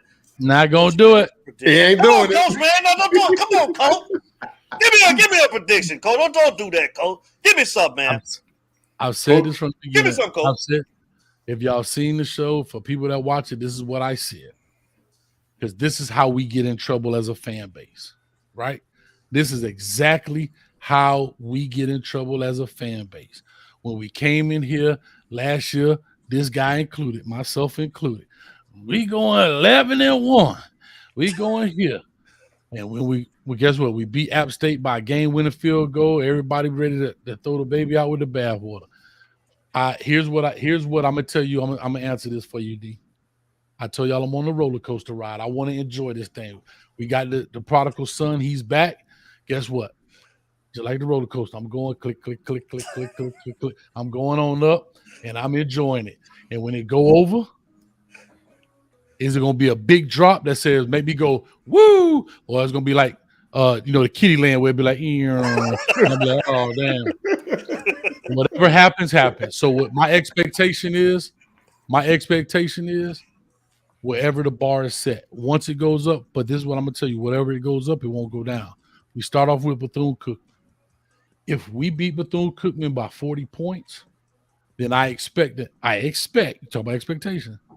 The next time we play a team of that caliber, we beat them by 40 points. That's all. That's what I'm looking at. We go and play Middle Tennessee, right? A little bit better talent, I would assume. We beat them by 35 points. All right. We play another team of that caliber, 35 points. That's how I'm looking at it, right? Somewhere in that range. I ain't saying got to be, 28, 35, whatever. Okay. Right. Now, I know people do things, games always, whatever. But we talk about expectation. We go in and beat Texas A&M by a field goal. Great. I expect next time we play somebody of that caliber, beat them by a field goal or more. You know what I mean? That's just that. Now, come year 2, you ask me my expectations. I'm going to base it off year 1's results. See, you can't give me, to me, that's not fair to me, it's not fair to give expectations. And I'm going to say a couple things here. How can I give an expectation, a true non-emotional, non-fan expectation about what we're going to do if, 1, he has not coached the game here, and 2, I'm going to go back to this. We still don't even have a full staff. We don't even know who our coaches are. I'm just being honest. So how can I come here and say we're gonna be 11-2, and I don't know who the guy's gonna be? Right. So that'll be unfair to Mario Cristobal and the Miami Hurricanes. If me personally, I can't tell nobody else what to do. My thing is I'm gonna be right there waiting. My expectation is April 15th, was it April 16th? We play the spring game. Mm-hmm. I want to see our guys building off of what they did last year. I know it's total new. There's going to be some learning curves in there, but you can see them getting better. Mm-hmm. That's what I have. Summer come around, spring, fall ball, all that stuff, and then we play Bethune-Cookman. I would like to see a well-oiled machine put that thing to work. Mm-hmm. That's That it. makes sense. That makes sense. I'm with That's it. fair. I'm with it. Because now I can't be disappointed, right? I may be disappointed if we lose some games. If we drop those games, yeah, I may be disappointed, but I didn't expect anything. What you're going to do is you got to, you know what I mean? Let's see. Yeah. I'm all for him. I'm all for him. Nigga King, they go King Kyle. Stop saying what, King Kyle? What do you want me to stop saying, King Kyle? Stop saying that. It don't No, that's always. fair though. That's fair though. Because I was one of them dudes too, man. I was No, but one he of said them it doesn't dudes always work last that year. way. I would love. And again, I understand. I'm not saying I understand you're going to win some games here and there, but we talk about expectations, right? I still want to win the game. So King Kyle, I'm just saying, I know it's not going to be a perfect, bro. I've been doing this a while, though. I get it. You know what I mean? But I'm just saying, when you talk about expectations. Matter of fact, King Kyle, what's your expectation? I would love to hear his. Yeah, y'all call I would me, love to man. see what We he got it I on, agree. man. I agree with Coach because if you really look at it, how can we give expectations of 10 wins, 11 wins? In Alabama, nobody thought they were going to lose to A&M. You know, people thought they were going to run the table, even though they had bumps in the road, just like with Georgia. I ain't going to lie. I expected Georgia to beat them in the SEC championship. And I mean, losing was one thing, but to get destroyed like they did, nobody expected that. Any given Saturday that's why you play. And at some point, somebody gonna catch somebody slipping. We see it every week. Don't we always see an upset every Saturday on game day at the end of the night? So that's why I've learned. I'm like Coach, and I've learned, man. I'm gonna take it week by week. I'm gonna enjoy each game. I'm gonna just like the players, and the coaches. I'm gonna celebrate when we win. I'm gonna have a 24-hour rule, and I'm not gonna get hyped up. And I'm gonna start looking to the next opponent. And I think you do that. That's how you keep your emotions in check. I did that for Pittsburgh. I knew Kansas City was going to mollywop Pittsburgh. I knew Big Ben was going to have a retirement party. Guess what? I wasn't mad. It is what it is. So, yeah.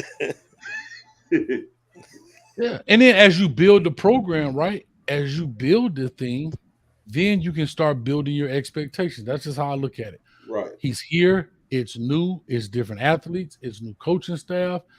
It's a lot of new stuff going on. There's a lot of new recruits going on. There's a lot of maybe some guys that don't fit in this system going on. So guess what? I'm not doing it. Nope. Right. You won't hear a number out of me.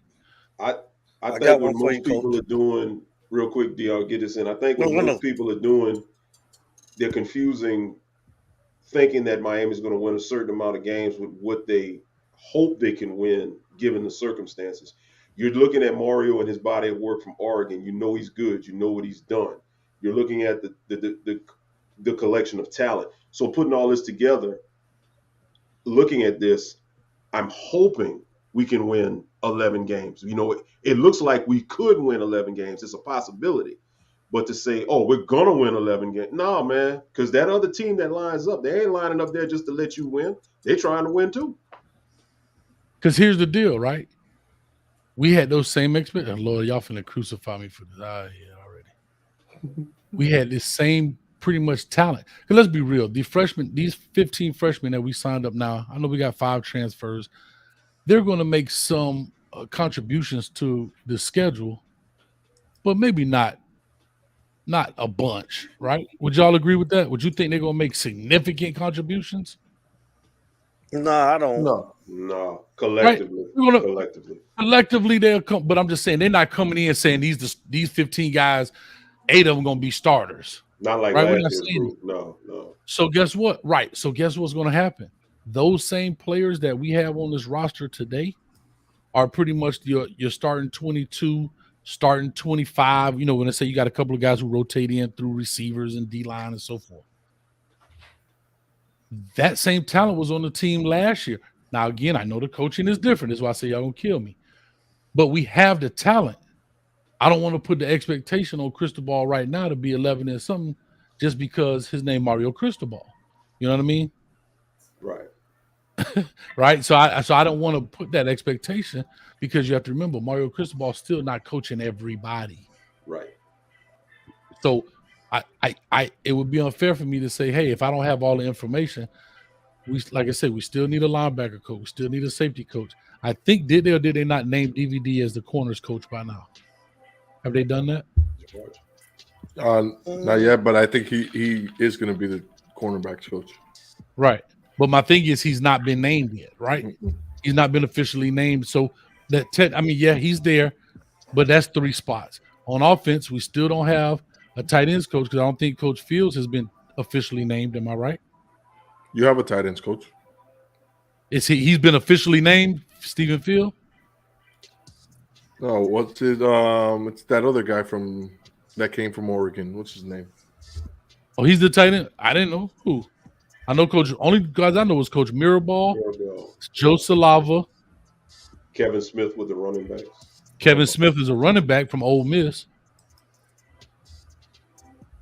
Because I know we're waiting on a wide receiver coach now that. And we had a wide receiver coach in McClendon, but he left. So I'm saying there's still some vacancies in there. And we don't know who those guys are going to be right now. And then the OC, so yeah. And the OC, yeah, definitely. So there's still some vacancies in there we got to fill. You know what I mean? Yeah, listen, he is Mark Stamper. He is. Mario Cristobal, I told you, he works his A off, dog. I will never, ever say he doesn't. He is working his behind off. He is. He does an excellent job at that. I mean, the dude don't sleep, bro. Yeah. And I don't Y'all think just join the show, man. We got the great Coach Hayes on with you talk, man. It's you talk, baby. My bad, Larry Frank. What you was saying, big dog? No, I was just saying I don't think us fans are used to that after the past 15 years. Like James said earlier, we got PTSD, man. That futility and the foolishness we done seen. It's like it's almost like, and we've seen this type of approach before back in the glory days. It's like we done forgot about it. It's almost like a reboot of a television show that comes back. You know how it gonna end. You know what it's based off of. Just like the new Fresh Prince that's coming out. All right. Oh, they got one coming. Yeah, on Peacock. Yeah. Will Smith produced it. It's called. I think what is it called? Bel Air. I think it's just named Bel Air, but it's like a remake. But they messed it up, man. They got an African playing Jeffrey the Butler. Like it's all messed up. Like I'm gonna give it a shot, but I'm like, nah, dog, nah, I don't know about this. But it's like we know the formula because we seen it when we were younger. But it's like we've had so much craziness in between that, and now we got PTSD. We're not used to what we already know, what we were used to previously. Eric Myrick, we've been screaming this for the longest, man. I got people hitting my email, man, talking about this man I got on, man. We know the man knows football, man. The man need to be coaching for some damn body. We totally agree, man. If I show y'all my emails, you wouldn't believe it. You would think, goddamn it, he ran Utah. They want him as a coach. We need to get him on somewhere. He needs to be a coach. The man knows football, man. Seriously, man. Coach Hayes, man. Thank you, man. Always for joining the show, man. I really appreciate you. I appreciate you guys, man. Thank you guys, man. You guys also, I'm glad to see y'all back in the saddle, man. Get this thing going, man, because we need that you talk, baby. Coach Hayes, man. Y'all give him a round of applause, man. Coach Hayes, man. This is all I got, man. I can always ask him, man, and he gonna come on, Coach. I know you say you want us on, man. You tell us the time and the date, man, and we on there with you, man. Just let us know. Yeah, man, we could come on, man. But no, you guys, of course, definitely, man. No, but I was really talking to 72 Creature and King Kyle, because they come on my show and they give me a hard time. That's cool. But I want to have, and this is the guys on the truth. I like to have dialogue with people because here's the beautiful thing about it. It's hard to, I ain't gonna lie to you, it's hard to teach me something through a sentence you put in the chat. That's my right? I cousin right want. there. Danielle always talking about you, not to cut you off. Down there in Can you Ocoee, coach the coach? yeah. Orlando, Yeah, Florida, actually, man. man, What it do, Danielle? I'm not far from them, man. I'm right down the street. My man Shup, he coach over there, man. Shup, he's the coach over there at Ocoee, man. But those guys, like when people have differences, I understand they call them trolls. I don't want to call nobody a troll, but I like people that come on because here's the thing: King Kyle, a 72 creature, may teach me something that I don't know, but I got to learn that through dialogue. I can't learn that through one sentence chats. Like, hey, coach, I like what you said here, but I don't like the part you said this, and this is why. And one thing I'm gonna do is I'm gonna do just like this. I'm gonna listen. And I let you finish. I ain't gonna cut you off. I ain't gonna never disrespect you. Man, you stupid. You don't know what you talk about. I've been coaching 20 years. You ain't did nothing but sat on the couch, ate potato chip. I'm gonna never do that. Because I can always, that don't mean I'm gonna agree with you because I'm listening, but I would like to have a dialogue with those people because I just want to have that conversation because, like I said, I love to learn. I love to learn stuff. Bro, I still be on YouTube looking at football plays, or I still got DVDs and stuff back here. Y'all even know Coach still got a DVD player that when you go to these clinics, and I ain't talking about DeMarcus Van Dyke DVD, I'm talking about a DVD, digital video disc, and put them in. You know what I'm saying? And learn stuff and look at old films and clinics and stuff like that, man. So I appreciate you, man. So like I said, guys, I'll still be watching. I'm up here editing. I'm in the lab, so I'm doing some editing. We starting our 23 class for the WREs, man. It's gonna be exciting. I think there's a lot of talent in this class, especially in the state of Florida. We really gonna see what Mario gonna do there. Can he recruit though? Yeah, he can recruit. Yeah. Check these out. Sigmund had a good one for you. Okay. Running back. Can Citizen win that second or third string spot? The second string spot's going to be hard unless it's injury, unless it's just played with injury like we had this year. Even that third string spot is going to be hard. Cody Brown, Thad Franklin are good, and they're also very similar runners to him. He's going to have to come out and do some significant things in order to beat these guys. I think there may be, I may be wrong, I think there may be a little bit of a learning shock or a production shock with him because as I broke his film down, and you know him, he's out of Louisiana, right, Larry? Yeah, Ray? yeah, he is. So as I looked at some of the competition, wasn't as strong as what you start seeing at these Power 5 programs. So you know what I mean? I think the game may move a little bit faster than what I've seen because he runs fast. He does a great job with that. But you can see poor little Timmy chasing him. He like, man, whatever, dog. I'm not saying he won't be productive, but this is he going to be an early enrollee or no? I don't think so. He's not an early enrollee. Yeah, because they already started. He just signed. Yeah. So again, he's not going to come into the summer. You know what I mean? And all of that stuff. So no, I think he may find himself in the same position that Franklin and found himself in this year. That'll be my prediction on it. And just what about the cat that's transferring from Ole Miss? What about him? Henry Parrish too. That's what I was going to say. You can't forget him. Yeah, and you got Henry. I mean, the running back room. That's why I'm telling y'all. It's deep. We're gonna expect a lot more running than I think we're gonna see. But like I said, you got Henry Parrish in there. Like I said, Cody Brown, they ran a good ball there. Franklin ran good. But you still got Chaney, you still got Knighton. Like what I like about it, it gives Chaney an opportunity to come back from that injury. Like you don't have to rush him back. You got options. So let him fully rehab that knee and come back full circle.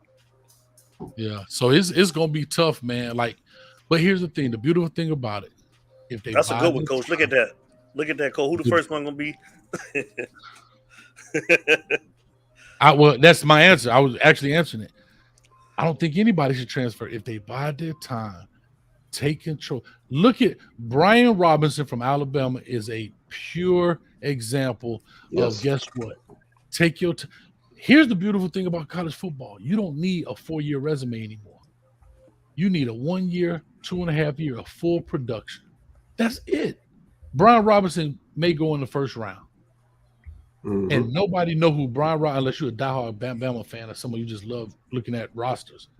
Nobody knew who Brian Robinson was until that championship game last year. Because I looked at it, I'm like, damn, who's number 4?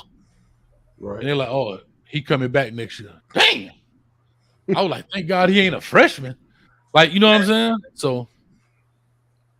So if they buy their time, guys, but again, I don't know. These kids now, they want to, like I said, when they sign on signing day, they don't say for the next 4 to 5 years. They say for the next 3 to 4 years, I'll be going to such and such.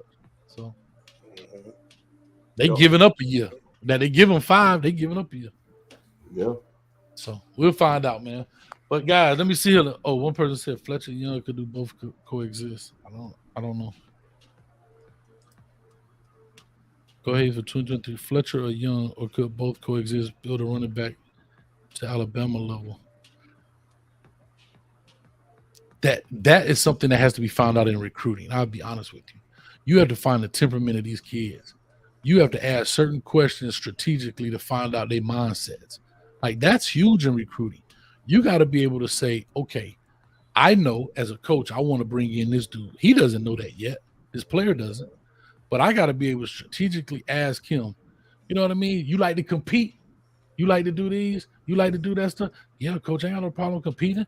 Yeah. So what happened if it don't go your way? What you going to do?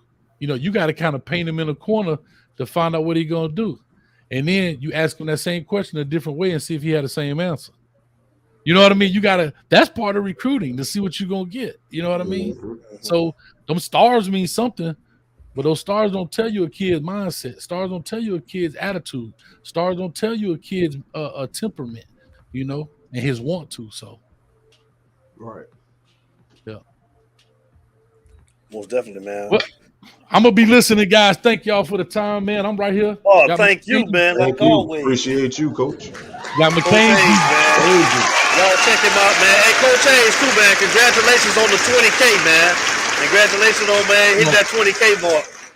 I couldn't hear you. What'd you say now? I didn't say hear you. congratulations on hitting that 20K mark, man. Oh, man, I appreciate it. Yeah, man. Yeah, we hit the 20 Most stacks, definitely. man. So, yeah, man, Most we close. definitely. We gotta get there, man. So, man, plug the show, man. Tell everybody about the show, man. Tell them how they can see you, man. Come on.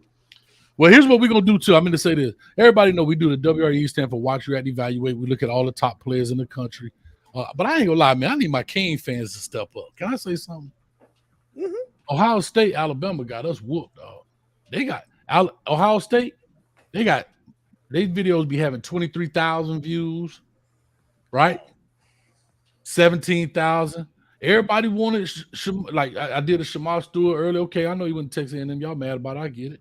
But I did a Citizen film. He only got 2,000 views. I'm just saying, I'm whole team, right? Y'all help your boy. Like, it's nowhere in the world. And here's another thing about recruiting. I know it can help me too, but that them kids see that stuff, man. Like, they meet kids today. Like, they want to be, that's part of their branding. You know what I mean? So if we want kids, we got to show them that love and support on their social media if we think they're those guys. You know what I'm saying? So yeah, I need them Cane fans step up. And also, man, on the website, I don't know if you guys saw it, we're going to do the spring game live. We're going to watch it there on the website, man. We got music playing. We're going to get a DJ going.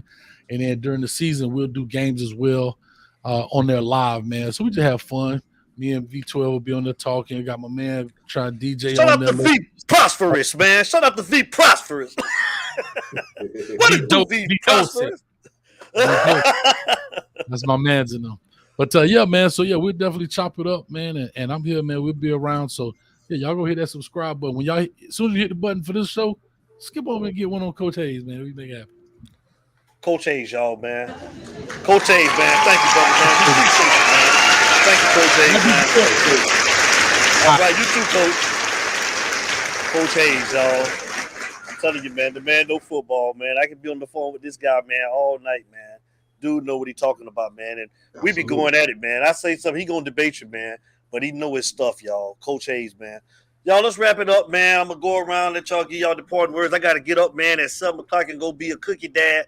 I want to thank all of you guys again, too, man, for buying all these Girl Scout cookies for my daughters, man. Larry, Frank, all of y'all, everybody, you Talk family, thank you guys so much for your support. I'm going to be going to pick it up cookies tomorrow. Y'all be getting y'all cookies this week, man. So Larry Frank, man, I'm gonna start with you, man. What you got to give, man? Talk to us. Oh man, it just felt great to get back on, man. Be back with the family, talk Canes football. Just want to thank everybody for the condolences and the well wishes. And hey, man, it's a new year, so hey, let's get ready. We're gonna have some fun. Mr. Diaz, George, talk to us. Same thing, maybe. Let's be patient. Can't wait for these 7 days. I want to see what he's building on the staff and get to work. And it feels great to be back on with this U-Talk family. Likewise, man. And you guys, we got some of the same things that's coming along. What you heard Coach Hayes saying, man. We're gonna be doing some of the same things. We will have the website up here real soon, and we're going to be able to watch our games over with the U-Talk family, the same exact thing. So looking forward to it.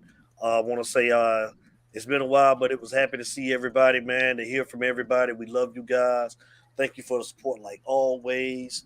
2022, new year, new you.